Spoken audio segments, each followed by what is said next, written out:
na tuak thu te dei bang lowin lung kia than ne min om na yam na la met bang tang tung lowin chỉ nang thei lowin om na yam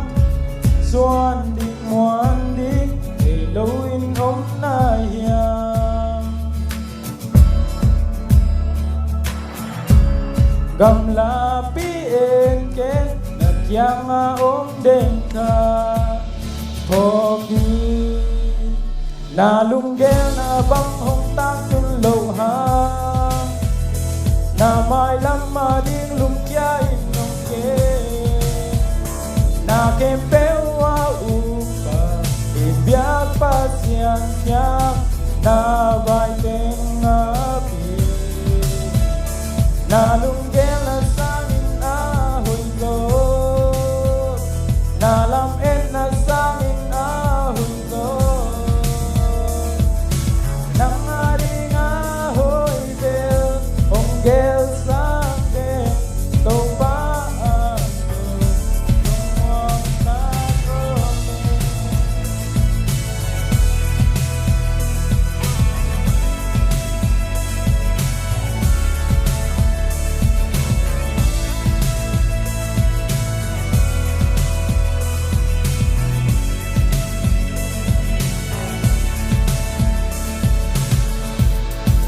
na tua thu te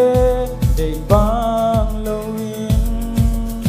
lung kia than ne min om na yam na la met bang tang tung lowin chỉ nang thei lowin om na yam xuan ding muan ding thei lowin om na yam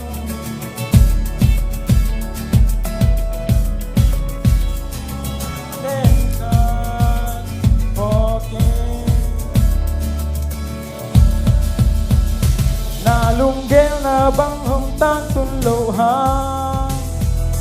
na mai lam ma ding lung kia in nong ke na kem pe wa u pa e bia pa sian kya na vai teng a pi na lung gel na sang in a hoi go na lam en na sang in a hoi go nang a ding a hoi bel ong gel sang den to pa ang su lung muang tang na lung gel na bang ong tang tul lo ha na mai lam ma ding lung kia in nong ke na kem pe wa bu pa i biak pa sian kya na vai teng a pi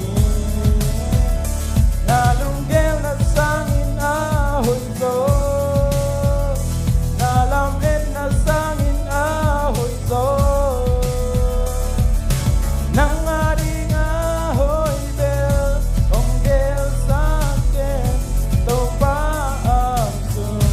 lung muang tan om